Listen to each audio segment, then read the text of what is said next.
നമ്മൾ ഗ്രേഡ് 7-ലെ chapter 1 large number around us എന്ന് പറയുന്നതിലെ റിമൈനിങ് പോർഷൻസ് ആണ് ചെയ്യാൻ പോകുന്നത്. അതിൽ ഓൾറെഡി കുറച്ച് പോർഷൻസ് നമ്മൾ പറഞ്ഞിട്ടുണ്ട്. എല്ലാവരും ആ വീഡിയോസ് വാച്ച് ചെയ്യാം. ഇതിൻ്റെ ആൻസേഴ്സ് നമ്മൾ ഡിസ്കസ് ചെയ്തതാണ്. 11 × 11, 111 × 111. ഇതിൻ്റെ അകത്തൊക്കെ നമ്പർ ഓഫ് ഡിജിറ്റ്സ് എത്രയാണ് വന്നതെന്ന് 2 ഡിജിറ്റ്സ് ആണ് മൾട്ടിപ്ലൈ ചെയ്യുന്നതെങ്കിൽ നമുക്ക് ഒന്നിക്ക് ആൻസറിൽ 3 ഡിജിറ്റോ 2 ഡിജിറ്റോ ആയിരിക്കും വരുന്നത്. മാക്സിമം നമ്പർ ഓഫ് ഡിജിറ്റ് എന്ന് പറയുന്നത് ഇനി ഇത് നമ്മൾ ചെയ്തേക്കണം. ഫസ്റ്റ് വണ്ണിൽ 2 ഡിജിറ്റ് മൾട്ടിപ്ലൈ ചെയ്യുമ്പോൾ ഒന്നുകിൽ ഒരു ഡിജിറ്റോ മൾട്ടിപ്ലൈ ചെയ്യുന്നെങ്കിൽ പ്രോഡക്റ്റിൻ്റെ അകത്ത് ഒന്നുകിൽ 1 ഡിജിറ്റോ അല്ലെങ്കിൽ 2 ഡിജിറ്റോ ആൻസറിൻ്റെ അകത്ത് ഉണ്ടായിരിക്കും. 2 ഡിജിറ്റ് നമ്പേഴ്സാണ് നമ്മൾ മൾട്ടിപ്ലൈ ചെയ്യുന്നെങ്കിൽ അവിടെ പ്രോഡക്റ്റിൻ്റെ അകത്ത് ഒന്നുകിൽ 3 ഡിജിറ്റോ അല്ലെങ്കിൽ 4 digit, maximum 4 digit, minimum 3 digit. ഇതിൽ നമുക്കൊരു പാറ്റേൺ കണ്ടുപിടിക്കാൻ പറ്റും. ഇപ്പം നമ്മൾ ഒരു 2 ഡിജിറ്റും മൾട്ടിപ്ലൈ ചെയ്യുമ്പോൾ മാക്സിമം വരുന്നത് 4 ഡിജിറ്റാണ്. അപ്പോൾ നമുക്ക് എന്ത് ചെയ്ത് വെച്ചാൽ മതി, 2 × 2 അത് അല്ലെങ്കിൽ 2 + 2 എന്നുള്ളത് കണ്ടുപിടിച്ച് വെച്ചാൽ മതി. ആ നമ്പേഴ്സ് ആഡ് ചെയ്യുമ്പോഴായിരിക്കും അതിൻ്റെ മാക്സിമം ഡിജിറ്റ് വരുന്നത്. മിനിമം വരുന്ന എങ്ങനെയായിരിക്കും, ഇത് രണ്ടും കൂടി ആഡ് ചെയ്തിട്ട് ഇതിൽ നിന്നൊന്ന് സബ്ട്രാക്ട് ചെയ്യുമ്പോഴായിരിക്കും മിനിമം നമ്പർ ഓഫ് ഡിജിറ്റ് എത്രയാണെന്നുള്ളത് വരുന്നത്. അതുപോലെ തന്നെ ഇപ്പോൾ ഇത് നോക്കിക്കുക, ഒരു 3 ഡിജിറ്റും മൾട്ടിപ്ലൈ ചെയ്യുകയാണെങ്കിൽ 3 + 3 എന്ന് പറയുമ്പോൾ 6 കിട്ടും. അതിൽ നിന്ന് 1 സബ്ട്രാക്ട് ചെയ്യുമ്പോൾ നമുക്ക് എന്ത് കിട്ടും, 5 കിട്ടും. ആ പാറ്റേൺ ആണ് അവിടെ ഫോളോ ചെയ്യുന്നത്. ഇവിടെ ക്വസ്റ്റ്യൻ ചോദിച്ചിട്ടുണ്ട്, observe the number of digit in 2 numbers being multiplied and there product in each case. ഓരോ കേസിലും ഈ നമ്പേഴ്സ് മൾട്ടിപ്ലൈ ചെയ്യുമ്പോൾ അതിൻ്റെ പ്രോഡക്റ്റ് വരുന്നതും ആ നമ്പേഴ്സും തമ്മിൽ ഒരു കണക്ഷൻ വരുന്നുണ്ട്. Is there any connection between being multiplied and number of digit in the product. അവർ മൾട്ടിപ്ലൈ ചെയ്യുന്ന നമ്പറും അതുപോലെ തന്നെ നമ്പേഴ്സ് അതിൻ്റെ അകത്തുള്ള ഡിജിറ്റും തമ്മിൽ എന്തെങ്കിലും ബന്ധമുണ്ട്. ഇപ്പോൾ ഒരു 3 ഡിജിറ്റ് നമ്പറും കൂടി മൾട്ടിപ്ലൈ ചെയ്യുവാണെങ്കിൽ അതിൻ്റെ അകത്ത് വരുന്ന മാക്സിമം നമ്പർ എന്ന് പറയുന്നത്, ഇപ്പോൾ നമ്മൾ ഇത് 3 ഡിജിറ്റ് ആട്ടോ ഉപയോഗിച്ചേക്കണം എന്ന് വെച്ച് കഴിഞ്ഞാൽ 111 മൾട്ടിപ്ലൈ ചെയ്ത് കഴിഞ്ഞാൽ മൊത്തം 3 ഡിജിറ്റ് ഉണ്ടല്ലോ. അതിൽ സം ഓഫ് ദ ഡിജിറ്റ് നോക്കി വെച്ചാൽ മതി. 3 + 3 സം ഓഫ് ദ ഡിജിറ്റ് എന്ന് പറയുമ്പോൾ 6. അതായിരിക്കും അതിൻ്റെ മാക്സിമം ഡിജിറ്റ് എന്ന് പറയുന്നത്. മിനിമം ഡിജിറ്റ് എന്ന് പറയുന്നത് എന്തായിരിക്കും, ഇവ തമ്മിൽ എടുത്ത് കഴിഞ്ഞിട്ട് ആഡ് ചെയ്തിട്ട് അതിൽ നിന്ന് എന്ത് സബ്ട്രാക്ട് ചെയ്യുക, 1 സബ്ട്രാക്ട് ചെയ്യുക. അവരുടെ സമ്മിൽ നിന്ന്, സം ഓഫ് ദ ഡിജിറ്റിൽ നിന്ന് 1 സബ്ട്രാക്ട് ചെയ്യുമ്പോൾ കിട്ടുന്നതായിരിക്കും മിനിമം നമ്പർ ഓഫ് ഡിജിറ്റ്. അവിടെ കിട്ടുന്നത് 5 എന്ന് പറയുന്ന മിനിമം നമ്പർ ഓഫ് ഡിജിറ്റ് ആയിരിക്കും നമുക്ക് കിട്ടുന്നത്. അതാണ് അവ തമ്മിലുള്ള ബന്ധം എന്ന് പറയുന്നത്. ഇനി അടുത്ത ക്വസ്റ്റ്യൻ ഇവിടെ അതുപോലെ തന്നെയാണ് പറഞ്ഞിരിക്കുന്നത്. 1 ഡിജിറ്റും മൾട്ടിപ്ലൈ ചെയ്താൽ 1 ഓ 2 ഓ വരും. 2 ഡിജിറ്റ് നമ്പേഴ്സ് മൾട്ടിപ്ലൈ ചെയ്താൽ 3 ഓ 4 ഓ വരും. 3 ഡിജിറ്റ് നമ്പേഴ്സ് മൾട്ടിപ്ലൈ ചെയ്ത് കഴിഞ്ഞാൽ 5 ഓ 6 ഓ വരും. ഒരു 4 ഡിജിറ്റ് നമ്പറും കൂടി മൾട്ടിപ്ലൈ ചെയ്ത് കഴിഞ്ഞാൽ 7 ഓ 8 ഡിജിറ്റോ വരും. ഇനി അടുത്ത പറയുന്ന, Rosie says that the product of 2 digit numbers can only be 3 digit or a 4 digit number. ഈ ഷീ കറക്റ്റ് ആണോ എന്നാണ് ചോദിച്ചിരിക്കുന്നത്. അപ്പോൾ നമ്മൾ 2 2 ഡിജിറ്റ് നമ്പർ എടുക്കുക. ഇപ്പോൾ 11 × 11 എന്ന് പറഞ്ഞാൽ 2 2 ഡിജിറ്റ് നമ്പർ എടുത്തു കഴിഞ്ഞ് കഴിഞ്ഞാൽ ഇതിൽ 2 + 2 നോക്കുക. മാക്സിമം എത്ര ഡിജിറ്റ് വരും, 4 ഡിജിറ്റ് വരും. ഇനി എന്ത് ചെയ്യുക, 2 + 2 ചെയ്തിട്ട് 1 മൈനസ് ചെയ്യുക. മിനിമം എത്ര വരും, 3 ഡിജിറ്റ് വരും. അപ്പോൾ റോസി പറഞ്ഞത് കറക്റ്റാണ്. കാരണം 2 ഡിജിറ്റ് നമ്പറും മൾട്ടിപ്ലൈ ചെയ്ത് കഴിഞ്ഞാൽ മിനിമം 3 ഡിജിറ്റ് അല്ലെങ്കിൽ മാക്സിമം 4 ഡിജിറ്റ് വരുള്ളൂ. Then should we try all possible multiplication with 2 digit number to tell whether Rosie's claim is true or is there a better way to find out? ഇത് Rossi പറഞ്ഞ correct ആണോ എന്ന് അറിയാനായിട്ട് നമ്മൾ എല്ലാ 2 digit നമ്പേഴ്സിനെയും multiply ചെയ്ത് നോക്കേണ്ട കാര്യമുണ്ടോ. 10 × 10, 11 × 11 അല്ലെങ്കിൽ 10 × 11 ഇങ്ങനെ എല്ലാം മൾട്ടിപ്ലൈ ചെയ്യേണ്ട കാര്യമുണ്ടോ. എല്ലാം മൾട്ടിപ്ലൈ ചെയ്യേണ്ട. സ്മോളസ്റ്റ് 2 ഡിജിറ്റ് നമ്പറും ലാർജസ്റ്റ് 2 ഡിജിറ്റ് നമ്പറും മൾട്ടിപ്ലൈ ചെയ്ത് വെച്ചാൽ മതി. ഇപ്പോൾ 10 × 10 ചെയ്യുമ്പോൾ നമുക്ക് എത്ര കിട്ടും, 100 കിട്ടും. ഇപ്പോൾ 99 × 99 എന്ന് പറയുമ്പോൾ അത് കണ്ടുപിടിക്കാൻ 2 ഡിജിറ്റ് ആണ്, പക്ഷെ പാടായതുകൊണ്ട് നമുക്ക് വേണമെങ്കിൽ 100 × 100 ചെയ്യാം. 100 × 100 എന്ന് പറയുമ്പോൾ എത്രയാണ്, 10,000 തന്നെ. 10,000 എന്ന് പറയുന്നത് 5 ഡിജിറ്റ് നമ്പറാണ്. പക്ഷെ എന്തായാലും 2 ഡിജിറ്റ് എന്ന് പറയുമ്പോൾ അതിനേക്കാൾ കുറവല്ലേ. ഇപ്പോൾ ഒന്ന് കുറഞ്ഞാലും എത്രയാണ് വന്നത്, 9999 വരുള്ളൂ. അപ്പം മാക്സിമം 4 ഡിജിറ്റ് വരെ വരുള്ളൂ. ഇത് രണ്ടും നമ്മൾ കണ്ടുപിടിച്ച് വെച്ചാൽ മതി. അപ്പോൾ last highest 2 digit number 2 times multiply ചെയ്യണത് lowest 2 digit numbers 2 times multiply ചെയ്ത് നോക്കി വെച്ചാൽ മതി. അപ്പം ഇവിടെ കണ്ടോ, 99 × 99 ചെയ്യുമ്പോൾ 9801 ആണ് വരുന്നത്. 99 ആണ് ലാർജസ്റ്റ് 2 ഡിജിറ്റ് നമ്പറിലെ ലാർജസ്റ്റ് നമ്പർ എന്ന് പറഞ്ഞാൽ 99 ആണ്. അപ്പോൾ ഒന്നിക്ക് ഏറ്റവും ചെറുത് സ്മോളസ്റ്റ് 2 ഡിജിറ്റ് നമ്പർ മൾട്ടിപ്ലൈ ചെയ്യുമ്പോൾ 3 ഡിജിറ്റും ലാർജസ്റ്റ് 2 ഡിജിറ്റ് നമ്പർ മൾട്ടിപ്ലൈ ചെയ്യുമ്പോൾ 4 ഡിജിറ്റേ കിട്ടുള്ളൂ. അടുത്തത്, can we multiply 3 digit number by another 3 digit number, give a 4 digit number? 4 digit number കിട്ടുമോ? അപ്പോൾ ഒരു 3 digit number എടുത്ത് നോക്കിയേക്കെ, 100 into 100. 100 into 100 ആണ് ഏറ്റവും ചെറിയ നമ്പർ. അപ്പം തന്നെ നമുക്ക് 10,000 കിട്ടണം. 10,000 എന്ന് പറയുന്നത് എത്രയാണ്? 5 digit നമ്പറാണ്. സ്റ്റാർട്ട് ചെയ്യുന്നത് തന്നെ ഏതിലാണ്? 5 digit നമ്പർ ആണ് വേണേ. അപ്പോൾ അവിടെ ഒരു 3 digit നമ്പറും 3 digit നമ്പറും മൾട്ടിപ്ലൈ ചെയ്ത് കഴിഞ്ഞാൽ ഒന്നിക്ക് 5 ഡിജിറ്റോ അല്ലെങ്കിൽ 6 ഡിജിറ്റേ കിട്ടുള്ളൂ, അല്ലാതെ 4 ഡിജിറ്റ് കിട്ടില്ല. അടുത്തത്, can multiplying a 4 digit number by a 2 digit number give 5 digit number? 4 digit നമ്പറും 2 digit നമ്പറും കൂടി മൾട്ടിപ്ലൈ ചെയ്ത് കഴിഞ്ഞാൽ നമുക്ക് 5 digit നമ്പർ കിട്ടും. അപ്പോൾ ആദ്യം ഇതിൻ്റെ സമ്മ് നോക്കുക. 4 + 2 എന്ന് പറയുമ്പോൾ എത്ര കിട്ടും? 6 കിട്ടും. മിനിമം പോസിബിലിറ്റി കണ്ടുപിടിക്കാൻ എന്ത് ചെയ്യുക? 4 + 2 - 1. ഇത് മിനിമം കണ്ടുപിടിക്കാനുള്ള ഫോർമുല, ഇത് മാക്സിമം കണ്ടുപിടിക്കാനുള്ള ഫോർമുല. അപ്പോൾ നമുക്ക് 5 കിട്ടും. 5 ഡിജിറ്റ് പോസിബിൾ ആണ്. S A 4 digit number times 2 digit number will give you 5 digit or 6 digit number. അതിനിപ്പോൾ നമ്മൾ നോക്കി വെച്ചാൽ മതി. 10,000-നെ 10 എന്ന് പറയുന്നത് ഏതാ? Smallest 2 digit number. അത് മൾട്ടിപ്ലൈ ചെയ്യുമ്പോൾ തന്നെ 10,000-ൽ എത്രയുണ്ട്? 5 digit നമ്പർ ഉണ്ട്. അപ്പോൾ സ്മോളസ്റ്റ് 4 digit നമ്പറും സ്മോളസ്റ്റ് 2 digit നമ്പറും മൾട്ടിപ്ലൈ ചെയ്യുമ്പോൾ തന്നെ നമുക്ക് എത്ര കിട്ടുന്നുണ്ട്? 5 digit നമ്പർ കിട്ടുന്നുണ്ട്. ഇനി നമ്മൾ ഗ്രേറ്റസ്റ്റ് 4 digit നമ്പറും 2 digit നമ്പറും മൾട്ടിപ്ലൈ ചെയ്യുമ്പോൾ നമുക്ക് കൗണ്ട് ചെയ്യുമ്പോൾ 6 ഡിജിറ്റ് ആണ് തന്നെ. 1 2 3 4 5 6. ടോട്ടൽ എത്ര ഡിജിറ്റ് വരുന്നുണ്ട്? 6 ഡിജിറ്റ്സ് വരുന്നുണ്ട്. അപ്പം 5 അല്ലെങ്കിൽ 6 എന്തായാലും തൊട്ടടുത്ത് കിടക്കുന്ന നമ്പേഴ്സ് ആയിരിക്കും വരുന്നത്. 5 6 അങ്ങനെ പറയുന്ന നമ്പേഴ്സ് ആയിരിക്കും മൾട്ടിപ്ലൈ ചെയ്യുമ്പോൾ മിക്കപ്പോഴും നമുക്ക് കിട്ടുന്നത്. ഇനി അടുത്ത ക്വസ്റ്റ്യൻ, ഇതിൻ്റെ ആൻസേഴ്സൊക്കെ നമ്മൾ ചെയ്തു.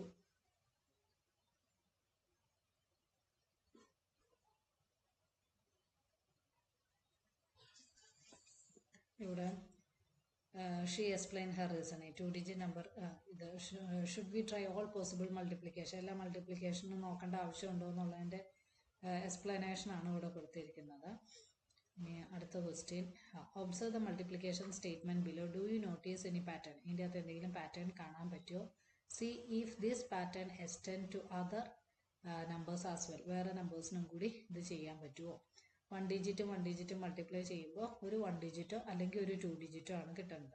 അപ്പം നമ്മൾ നോക്കുക. 1 × 1 എന്ന് പറയുന്നത് 1 തന്നെയാണ്. ഏറ്റവും വലിയ 2 ഡിജിറ്റ് 1 ഡിജിറ്റ് നമ്പർ 9 × 9 ആണ്. 9 × 9 എന്ന് പറയുമ്പോൾ 81. അപ്പം സ്മോളസ്റ്റ് 1 ഡിജിറ്റോ അല്ലെങ്കിൽ ഗ്രേറ്റസ്റ്റ് 2 ഡിജിറ്റ് എന്ന് പറയുന്നത് 81 വരുള്ളൂ. ഇനി 2 ഡിജിറ്റ് × 1 ഡിജിറ്റ് ചെയ്യുമ്പോൾ സ്മോളസ്റ്റ് 2 ഡിജിറ്റ് നോക്കുക 10, സ്മോളസ്റ്റ് 1 ഡിജിറ്റ് നോക്കുക 1. അപ്പോൾ വരുമ്പോൾ 10. പിന്നെ ഗ്രേറ്റസ്റ്റ് 2 ഡിജിറ്റ് എന്ന് പറയുമ്പോൾ 99 × 9 ചെയ്യുക. അപ്പോൾ ആൻസർ വരുന്നത് 3 ഡിജിറ്റ് ആയിരിക്കും. അതിൽ എളുപ്പം മാക്സിമം മിനിമം നമ്പർ കണ്ടുപിടിക്കാനായിട്ട് എന്ത് ചെയ്യുക? മാക്സിമം കണ്ടുപിടിക്കാനായിട്ട് ഈ ഡിജിറ്റുകൾ ആഡ് ചെയ്യുക. ഇപ്പോൾ 2 + 2 എന്ന് പറയുമ്പോൾ 4 കിട്ടും. ആ കിട്ടുന്ന 4-ൽ നിന്ന് 1 സബ്ട്രാക്ട് ചെയ്യുമ്പോൾ നമുക്ക് എന്ത് കിട്ടും? മിനിമം ഡിജിറ്റും കിട്ടും.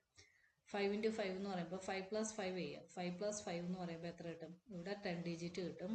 അതിൽ നിന്ന് 1 കുറയ്ക്കുമ്പോൾ 9 ഡിജിറ്റ് കിട്ടും. അപ്പോൾ 2 5 ഡിജിറ്റ് നമ്പർ മൾട്ടിപ്ലൈ ചെയ്ത് കഴിഞ്ഞാൽ ഒന്നുകിൽ അതെങ്ങനെയായിരിക്കും? ഏറ്റവും കുറഞ്ഞത് 9 ഡിജിറ്റെങ്കിലും ഉണ്ടായിരിക്കും. ഏറ്റവും കൂടി കഴിഞ്ഞാൽ എത്ര ഡിജിറ്റ് വരെ ഉണ്ടാവുള്ളൂ? 10 ഡിജിറ്റ് വരെ ഉണ്ടാവുള്ളൂ.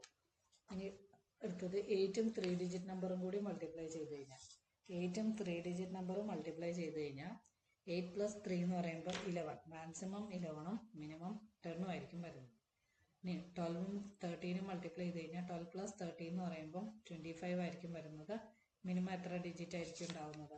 24 ഡിജിറ്റ് ആയിരിക്കും മിനിമം വരുന്നത്. അതാ മൾട്ടിപ്ലിക്കേഷൻ നമ്മൾ നോക്കി വെച്ചാൽ മതി. ഇനി fascinating facts about large numbers. ഇല്ല, ലാർജ് നമ്പേഴ്സിനെ കുറിച്ചൊരു പ്രത്യേകത ഇമ്പോർട്ടൻ്റ് ആയിട്ടുള്ള രസകരമായിട്ടുള്ള കുറച്ച് കാര്യങ്ങളാണ് പറയുന്നത്. Some interesting facts about large numbers are hidden below. കുറച്ച് കാര്യങ്ങൾ ഇതിൻ്റെ അകത്ത് പറയുന്നുണ്ട്. Calculate the product or quotient to uncover the facts. അപ്പം ഇതിൻ്റെ കാര്യങ്ങൾ കണ്ടുപിടിക്കാനായിട്ട് നമ്മൾ ഈ ആൻസേഴ്സിൻ്റെ പ്രോഡക്റ്റോ അല്ലെങ്കിൽ കോഷ്യൻസോ കണ്ടുപിടിക്കുകയാണ്. Once you find the product or quotient, read the number in both Indian and international system. അല്ലെങ്കിൽ അമേരിക്കൻ സിസ്റ്റത്തിലോ ഇന്ത്യൻ സിസ്റ്റത്തിലോ ഒരു വട്ടം ആൻസർ കിട്ടിക്കഴിഞ്ഞ് കഴിഞ്ഞാൽ റീഡ് ചെയ്യുക. എന്നിട്ട് നിങ്ങളുടെ തോട്ട്സ്, നിങ്ങൾക്ക് എന്തൊക്കെ കാര്യങ്ങളാണ് മനസ്സിലാവുന്നത് അല്ലെങ്കിൽ ആ ഫാക്റ്റിനെ കുറിച്ചുള്ള ക്വസ്റ്റ്യൻസ് ഫ്രണ്ട്സുമായിട്ട് ഡിസ്കസ് ചെയ്യാം. ഇതിലൊരു പ്രത്യേക നമ്പർ പറഞ്ഞിരിക്കുകയാണ് 1250 ഇൻറ്റു 380 എന്ന് വെച്ച് കഴിഞ്ഞാൽ 1250 ഇൻറ്റു 380. ഇവിടെ നമുക്ക് കാണാൻ പറ്റും രണ്ട് സീറോസ് ഉണ്ടല്ലോ. അപ്പോൾ രണ്ട് സീറോസ് അങ്ങ് മാറ്റി നിർത്തുക. എന്നിട്ട് എന്ത് ചെയ്യുക, 125 ഇൻറ്റു 38 എത്രയാണെന്ന് കണ്ടുപിടിക്കാം. ഇത് ആൻസർ ചെയ്യുമ്പോൾ നമുക്ക് കിട്ടുന്നത് 475 ആയിരിക്കും വരുന്നത്. പിന്നെ അതിൻ്റെ കൂടെ രണ്ട് സീറോസും കൂടി ഉണ്ടായിരിക്കും. അപ്പം 125 ഇൻറ്റു 38. ഇനി ഇതിനകത്ത് പറഞ്ഞിരിക്കുന്നത് ഇത്രയും കർണാടക സോങ്ങുകൾ ആരുണ്ടാക്കിയിട്ടുണ്ട്? നമുക്കടെ പുരന്ദരദാസ് എന്ന് പറയുന്ന ഒരു പണ്ട് കാലത്ത് BC ആ സമയത്ത് ജീവിച്ചിരുന്ന ഒരാൾ എഴുതി ചിട്ടപ്പെടുത്തിയിട്ടുണ്ട്. അയാളുടെ കഥയാണ് പറഞ്ഞിരിക്കുന്നത്. 4750 ആട്ടോ ആൻസർ വേണമെങ്കിൽ. 125 ഇൻറ്റു 38 എന്ന് പറയുമ്പോൾ 475 പിന്നെ ബാക്കി വരുന്ന രണ്ട് സീറോസും കൂടി ഉണ്ട്. കാരണം 10 ഇൻറ്റു 10 അല്ലെങ്കിൽ അതിൽ സെപ്പറേറ്റ് സീറോസ് മാറ്റി കഴിയുമ്പോൾ നമുക്ക് ഒരു സീറോയും കൂടി കിട്ടും. ഇത്രേൻ്റെ ആൻസറാണ് 4750 പിന്നെ രണ്ട് സീറോസും കൂടി. It is a number of kirtanas composed by Purandaradas according to the legends. അപ്പം പണ്ടത്തെ കണക്കുകൂട്ടലുകൾ അനുസരിച്ച് അദ്ദേഹം പണ്ടത്തെ ഐതിഹ്യം അനുസരിച്ച് പുരന്ദരദാസ് ഇത്രയും, ഇതിപ്പോൾ ഇന്ത്യൻ സിസ്റ്റത്തിൽ വായിക്കുകയാണെങ്കിൽ 4,75,000 കീർത്തനാസ് എഴുതിയിട്ടുണ്ട്. അല്ല, ഇന്റർനാഷണൽ സിസ്റ്റത്തിൽ വായിക്കുകയാണെങ്കിൽ 475,000 കീർത്തനാസ് എഴുതിയിട്ടുണ്ട്. പുരന്ദരദാസ് എന്ന് പറയുന്ന വലിയൊരു കമ്പോസറാണ്. അതുപോലെ തന്നെ ഒരു പാട്ടുകാരനാണ്. 15th സെഞ്ചുറി, BC-യിലെ 15th സെഞ്ചുറിയിൽ ജീവിച്ചിരുന്ന ഒരു പാട്ടുകാരൻ, സംഗീത സംവിധാനം നടത്തുന്ന ഒരാളും കൂടിയാണ്. ഹിസ് കീർത്തനാസ് സ്പാൻ സോഷ്യൽ റിഫോം, ഭക്തി ആൻഡ് സ്പിരിച്വാലിറ്റി. അദ്ദേഹത്തിന്റെ കീർത്തനയിൽ സ്പിരിച്വാലിറ്റി ഉണ്ടായിരുന്നു, ഭക്തിനെ പറ്റി പറയുന്നുണ്ട്. പിന്നെ റിഫോം, സോഷ്യൽ റിഫോംസ്, അവിടെ നടക്കുന്ന അനീതികളെ കുറിച്ചൊക്കെ അതിൻ്റെ അകത്ത് പറയുന്നുണ്ട്. He systematized method for teaching Carnatic music which is follow to the present. ഇപ്പോഴും അദ്ദേഹം ചിട്ടപ്പെടുത്തിയിരിക്കുന്ന കർണാട്ടിക് മ്യൂസിക് വെച്ചാണ് നമ്മൾ പഠിക്കുന്നത്. ഇനി അപ്പോൾ ഒരു കുട്ടിക്ക് ഒരു സംശയം തോന്നിയിട്ട് അവൻ ചോദിക്കുകയാണ്, how many years did he live to compose so many song? ഇത്രയും വർഷം, ഇത്രയും സോങ്സ് അയാൾക്ക് കമ്പോസ് ചെയ്യണമെങ്കിൽ അയാൾ എത്ര വർഷം ജീവിച്ചിരുന്നതാണ്? At what age did he start composing song? എത്രാമത്തെ ഏജിലായിരിക്കും അയാൾ സോങ് കമ്പോസ് ചെയ്തത് തുടങ്ങിയത്? ഇതിന്റെ ആൻസർ ഒന്നും നമുക്ക് കണ്ടുപിടിക്കാൻ പറ്റില്ല. കാരണം എത്രാമത്തെ വയസ്സിലാണ് അയാൾ തുടങ്ങിയതെന്ന് നമുക്കറിയില്ല. ഇപ്പൊ 5ാമത്തെ വയസ്സിലൊക്കെയാണ് അല്ലെങ്കിൽ 10ാമത്തെ വയസ്സിലൊക്കെയാണ് തുടങ്ങിയെങ്കിൽ നമുക്ക് ഇത് ഡിവൈഡ് ചെയ്ത് നോക്കാം. അല്ലാതെ ഏത് വർഷമാണെന്ന് നമുക്ക് അറിയാൻ പറ്റില്ല. If he composed 4,75,000 songs, how many songs per year did he have to compose? ഏകദേശം ഒരു വർഷം അപ്പൊ അയാൾ എത്ര സോങ് കമ്പോസ് ചെയ്തിട്ടുണ്ടായിരിക്കും? അത് നമുക്ക് പറയാൻ പറ്റില്ല. ഇപ്പൊ ഒരു വർഷം 10,000 സോങ് കമ്പോസ് ചെയ്യണമെങ്കിൽ അടുത്ത വർഷം 10,000 സോങ് കമ്പോസ് ചെയ്യണമെന്ന് നിർബന്ധമൊന്നുമില്ല. അതൊക്കെ നമുക്ക് ഇങ്ങനെ ക്വസ്റ്റ്യൻസ് ചോദിക്കാമെന്ന് മാത്രമേ ഉള്ളൂ. ഇനി അടുത്തത് 2,100 ഇൻറ്റു 70,000ന്റെ ആൻസർ എത്രയാണ്? ഇതിൻ്റെ അകത്ത് നമ്മൾ എത്ര സീറോസ് ഉണ്ടെന്ന് കൗണ്ട് ചെയ്യാം. 1 2 3 4 5 6 സീറോസ് ഉണ്ട്. അപ്പോൾ 6 സീറോസ് ആദ്യമേ അങ്ങ് എഴുതി വെക്കാം. ഇനി 21 ഇൻറ്റു 7 ചെയ്യാം. 21 ഇൻറ്റു 7 എന്ന് പറയുമ്പോൾ 147. ഇനി ഇന്ത്യൻ സിസ്റ്റത്തിൽ എന്ത് ചെയ്യാം? കോമ ഇടുക. കോമ ഇടുമ്പോൾ നമുക്ക് ആൻസർ എത്ര കിട്ടണേ? 1,47,000 ആണ് കിട്ടുക. 14 crore ആണ് വന്നത്. 14 crore 70 lakh ആണ് വന്നത്. ഇന്റർനാഷണൽ സിസ്റ്റത്തിൽ വരുമ്പോൾ രണ്ട് രീതിയിൽ എഴുതി വെക്കുക. 6 സീറോസ് ഉള്ളതാണ്. അപ്പൊ ഇവിടെ ഒരു കോമ വരും. പിന്നെ അടുത്ത കോമ വരുന്നത് ഇവിടെയാണ് വന്നത്.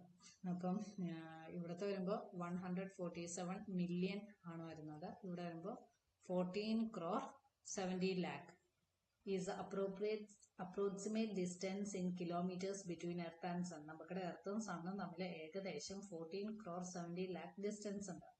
Distance keep varying through out the year. ഓരോ വർഷം അത് മാറിക്കൊണ്ടേയിരിക്കും. അതുപോലെ തന്നെ ഏറ്റവും കൂടുതൽ ഡിസ്റ്റൻസ് ട്രാവൽ ചെയ്തിരിക്കുന്നത് 152 million കിലോമീറ്റർ ആണ്. ഇവിടെ 147 ആണ് ഇത് കാൽക്കുലേഷൻ വെച്ച് വരുന്നത്. ഏറ്റവും മാക്സിമം പോയേക്കുന്നത് 152 മില്യൺ കിലോമീറ്റേഴ്സ് ആണ്. ഇത്രയും കിലോമീറ്റേഴ്സ് ഒന്നും നമ്മളെ കൊണ്ട് പറ്റില്ല. How did they measure the distance between the earth and sun? എർത്തും സണ്ണും തമ്മിലുള്ള ഡിസ്റ്റൻസ് നമ്മൾ എങ്ങനെയാണ് മെഷർ ചെയ്തത്? Light year. അത് ചിന്തിച്ച് നോക്കുക. അത് സയൻസ് റിലേറ്റഡ് ആണ്, ചെയ്ത് നോക്കുക. ഇനി അടുത്ത ആൻസർ പറഞ്ഞിരിക്കുന്നത് 6400 ഇൻറ്റു 62,500. അപ്പം നമ്മൾ ആദ്യം എന്ത് ചെയ്യാം? സീറോസ് കൗണ്ട് ചെയ്യും. ഇവിടെ സീറോസ് എന്ന് പറയുന്നത് 2, ഇവിടുത്തെ സീറോസ് എന്ന് പറയുന്നത് 2. അപ്പൊ ടോട്ടൽ 4 സീറോസ് ഇടുക. ഇനി നമ്മൾ എന്ത് ചെയ്യാം? 64 ഇൻറ്റു 625 ചെയ്യാം. 64 ഇൻറ്റു 624 ചെയ്യുമ്പോൾ നമുക്ക് 40,000 ആണ് കിട്ടുന്നത്. 40,000ന്റെ അകത്ത് മൊത്തം 5 സീറോസ് ഉണ്ട്. ഇനി കോമ ഇട്ട് വെക്കുക. ഇവിടെ 3 കോമ, ഇനി 2 കോമ, 2 കോമ, 2 കോമ. അപ്പൊ ഇത് എത്രയോ തന്നെ 40 crore ആണ് വരുന്നത്.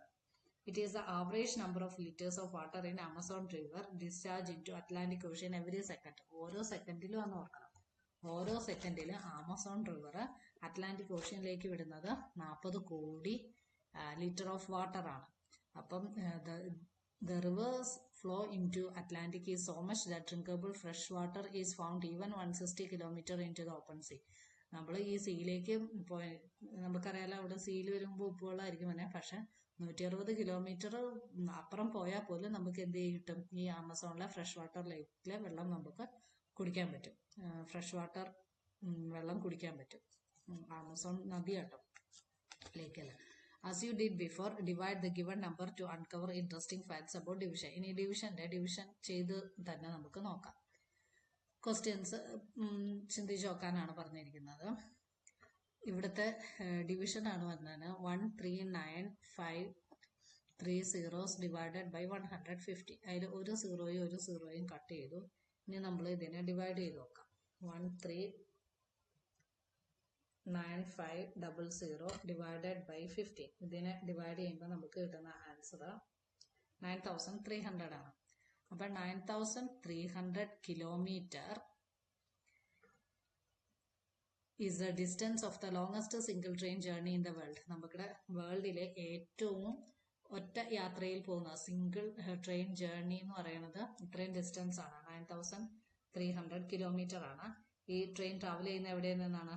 ബിറ്റ്വീൻ മോസ്കോ ആൻഡ് റഷ്യയിലാണ് ഈ ട്രെയിൻ ട്രാവൽ ചെയ്യുന്നത്. മോസ്കോയും വാൾഡിവോസ്റ്റോക്ക് എന്ന് പറയുന്ന സ്ഥലവും തമ്മിലാണ് ഇത് ഡിസ്റ്റൻസ് ഈ ട്രെയിൻ ട്രാവൽ ചെയ്യുന്നത്. റഷ്യയിലെ തന്നെ 2 സ്ഥലങ്ങൾ തമ്മിലാണ് ഇത് ട്രെയിൻ ട്രാവൽ ചെയ്യുന്നത്. The duration of this journey is about 7 days. നമ്മൾ 7 ദിവസം ട്രെയിനിൽ ഇരുന്നാൽ മാത്രമാണ് നമുക്ക് എന്ത് ചെയ്യാൻ പറ്റുള്ളൂ? ആ സ്ഥലത്തേക്ക് എത്തിച്ചേരാൻ പറ്റുള്ളൂ. നമ്മുടെ ഇന്ത്യയിലെ ലോങ്ങസ്റ്റ് റൂട്ട് എന്ന് പറയുന്നത് Dibrugarh in Assam to Kanyakumari in Tamil Nadu. നമ്മുടെ തമിഴ്നാട്ടിലെ കന്യാകുമാരിയിൽ നിന്ന് അല്ലെങ്കിൽ ദിബ്രുങ്കാറിൽ നിന്ന് കന്യാകുമാരി വരുന്ന ഡിസ്റ്റൻസ് ആണ് ഇന്ത്യയിലെ ഏറ്റവും വലിയ ലോങ്ങസ്റ്റ് ട്രെയിൻ റൂട്ട് എന്ന് പറയുന്നത്. അത് ഏകദേശം 4,219 കിലോമീറ്റർ ആണ് വരുന്നത്. 76 hours. 76 hours എന്ന് പറയുമ്പോൾ നമുക്ക് 3-3.5 ദിവസം മതി നമുക്ക് എത്താനായിട്ട്. പക്ഷെ നമ്മുടെ ഈ ട്രെയിനൊക്കെ പിടിച്ചിട്ട് അതൊക്കെ വരുമ്പോഴത്തേനും ചിലപ്പോൾ 3-4 ദിവസമൊക്കെ ആവും. പലയിടത്തും ട്രെയിൻ പിടിച്ചിടുകയൊക്കെ ചെയ്യുന്നുണ്ടല്ലോ.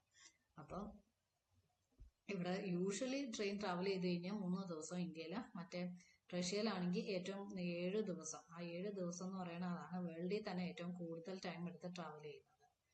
ഇനി അടുത്തത് ബ്ലൂ സീനെ കുറിച്ചാണ്. അഡൽട്ട് ബ്ലൂ വെയിൽസിനെ പറ്റിയാണ് പറയുന്നത്. ഒരു അഡൽട്ട് ബ്ലൂ വെയിലിന്റെ വെയിറ്റ് എന്ന് പറയുന്നത് മോർ ദാൻ ഈ നമ്പറിനേക്കാളും മോർ ദാൻ ആയിരിക്കും. അപ്പൊ നമ്മൾ ഇവിടുത്തെ സീറോസ് കട്ട് ചെയ്യാം. 1 0 5 0 പിന്നെ കഴിഞ്ഞിട്ട് 5 സീറോസും കൂടി എക്സ്ട്രാ ഉണ്ട്. ഇത് ഡിവൈഡഡ് ബൈ 700. അതിൽ നമ്മൾ 2 സീറോസ് കട്ട് ചെയ്ത് കഴിഞ്ഞു. ഇനി നമുക്ക് 105നെ 7 കൊണ്ട് ഡിവൈഡ് ചെയ്യാം. 105 എക്സാക്ട്ലി ഡിവിസിബിൾ ബൈ 7 ആണ്. അപ്പൊ ഇത് കട്ട് ചെയ്യുമ്പോൾ നമുക്ക് 15 കിട്ടും.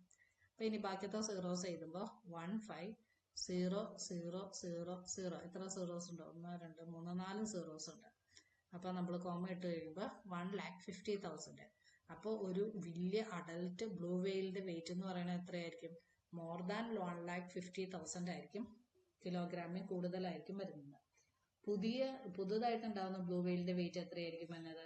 2700 കിലോഗ്രാം ആയിരിക്കും വരുന്നത്. അത് നമുക്കടെ ഒരു അഡൽട്ട് ഹിപ്പോപ്പൊട്ടാമസിന്റെ വെയിറ്റിനോട് നിയറർ ടു ആയിട്ടായിരിക്കും വരുന്നത്. ഇനി ഈ ബ്ലൂ വെയിലിന്റെ ഹാർട്ട് എന്ന് പറയുന്നത് അതിന്റെ വെയിറ്റ് എന്ന് പറയുന്നത് 700 കിലോഗ്രാം ആണ്. നമ്മുടെ ഹാർട്ടിൽ നിന്ന് കൂടി വന്നു കഴിഞ്ഞാൽ 2 കിലോഗ്രാം അത്രയൊക്കെ കാണുള്ളൂ. പക്ഷെ മാക്സിമം അല്ലെങ്കിൽ അതിൽ കുറവ് എന്തായാലും ഉണ്ടാവുള്ളൂ. ബ്ലൂ വെയിലിന്റെ ഹാർട്ടിന്റെ വെയിറ്റ് എന്ന് പറയുന്നത് ഒന്ന് ഓർത്ത് നോക്കിക്കോ, 700 കിലോഗ്രാം. നമ്മൾ തന്നെ എത്ര കിലോഗ്രാം ഉണ്ട്? കൂടി വന്ന ഒരു മനുഷ്യന് 100 കിലോഗ്രാം അല്ലെങ്കിൽ 200 കിലോഗ്രാം, അതിൽ കൂടുതലൊക്കെ വരുമ്പത്തേനും അല്ലെങ്കിൽ 300 കിലോഗ്രാം, അതിൽ കൂടുതൽ വരുമ്പത്തേനും അക്കടെ കാറ്റ് പോയിട്ടുണ്ടായിരിക്കും, പല പല അസുഖങ്ങളും ഉണ്ടായിരിക്കും. അപ്പൊ ഇവിടെ എത്ര പറഞ്ഞിരിക്കുന്നത്? 700 കിലോഗ്രാം. ഹാർട്ടിന് തന്നെ 700 കിലോഗ്രാം. അപ്പൊ അതിന്റെ വെയിറ്റ് തന്നെ ഊഹിക്കാലോ. The tongue of a blue whales weighs as much as elephant. Blue വെയിലിന്റെ നാക്ക് എന്ന് പറയുന്നത് എലിഫന്റിന്റെ വലിപ്പമുണ്ട്, എലിഫന്റിന്റെ വെയിറ്റിന്റെ അത്രയുണ്ട്. അപ്പൊ എലിഫന്റിന്റെ വെയിറ്റ് ഒന്ന് ഓർത്ത് നോക്കിക്കേ. Blue whale can eat up to 3500 kg of krill every day. ഒരു ദിവസം അതിന് ജീവിക്കണമെങ്കിൽ എത്ര തിന്നണം? 3500 kg ഓഫ് krill. അല്ലെങ്കിൽ അത്രയും തന്നെ അത് തിന്നുന്നുണ്ട്. ഈ ചെറിയ ചെമ്മീൻ പോലത്തെ മത്സ്യങ്ങളില്ലേ, അല്ലെങ്കിൽ ക്രിസ്റ്റൽ പോലത്തെ മത്സ്യം, ക്രിസ്റ്റൽ ഈ കടലിൽ കാണുന്ന അങ്ങനത്തെ സാധനങ്ങളൊക്കെയാണ് ബ്ലൂ വെയില് തിന്നുന്നത്. അതിന് അത്രയെങ്കിലും തിന്നണം. The largest non land animal ആയിട്ടുള്ള അടുത്ത argentinosaurus is estimated weight is 90,000 kg. നമുക്കിടെ ലോകത്തിൽ തന്നെ ലാൻഡ് ആനിമലിന്റെ വെയിറ്റ് അത്രയേ ഉള്ളൂ, 90,000 kg ഉള്ളൂ. പക്ഷെ ബ്ലൂ വെയിൽ, കടലിൽ താമസിക്കുന്ന ബ്ലൂ വെയിലാണ് ഏറ്റവും കൂടുതൽ വെയിറ്റ് വരുന്നത്, 1,50,000. ഇനി അടുത്തത് ഇതിനെ ഡിവൈഡ് ചെയ്യാം. ഇവിടെ 52-നെയും 30-നെയും നമുക്ക് ഡിവൈഡ് ചെയ്യാൻ പറ്റും. 52-ഉം 30-യും ഡിവൈഡ് ചെയ്യുമ്പോൾ നമുക്ക് 4 ആണ് കിട്ടണത്. ഇനി ഇതിൽ ഒരു 0യും കൂടി നമുക്ക് കട്ട് ചെയ്യാം. അപ്പൊ കൗണ്ട് ചെയ്ത് നോക്കിക്കേ. 40 crore അല്ലേ വന്നെ നോക്കിക്കേ. ഇത് 10,000, ഇത് ലാക്ക്. അപ്പം 40 crore വേസ്റ്റ് ആണ് വരുന്നത്. Was the weight in tons, അത് kgയിലല്ല ടണ്ണിലാണ്, of global plastic waste generated in the year 2021. 2021 കണക്കെടുപ്പ് അനുസരിച്ച് 40 crore ടൺ വേസ്റ്റ് ആണ് എന്ത് ചെയ്തിരിക്കുന്നത്, ലോകത്ത് മൊത്തമായിട്ട് ഉൽപ്പാദിപ്പിച്ചിരിക്കുന്നത്. ഇപ്പൊ എന്ത് വലിയ നമ്പേഴ്സ് ആണ് നോക്കിക്കേ. ഇതൊക്കെയാണ് ലാർജ് നമ്പർ ഫാക്ട്സ് പറയുന്നത്. In a single gram of healthy soil there can be 100 million or 1 billion bacteria and 1 lakh to 1 million fungi which can support plants growth and health. Plant growth അല്ലെങ്കിൽ അതിൻ്റെ എന്താണ് ഹെൽത്തിനെ സഹായിക്കാനായിട്ട് നമുക്കിടെ സോയിലിൽ തന്നെ ഒരു single gram, ഒരു ചെറിയ gram സോയിലിൽ തന്നെ 100 മില്യനോ അല്ലെങ്കിൽ 1 billion bacteria ഉണ്ട്, അല്ലെങ്കിൽ 1 ലക്ഷം അല്ലെങ്കിൽ 1 മില്യൺ ഫംഗെ ഈ പ്ലാന്റിന്റെ ഗ്രോത്തിന് വേണ്ടി സഹായിക്കുന്നുണ്ട്. അപ്പൊ ഇനി അടുത്ത ഡിഡ് യു എവർ വണ്ടർ എന്നുള്ളത് അടുത്ത ക്ലാസ്സിൽ പറഞ്ഞുതരാം കേട്ടോ. Okay, thank you.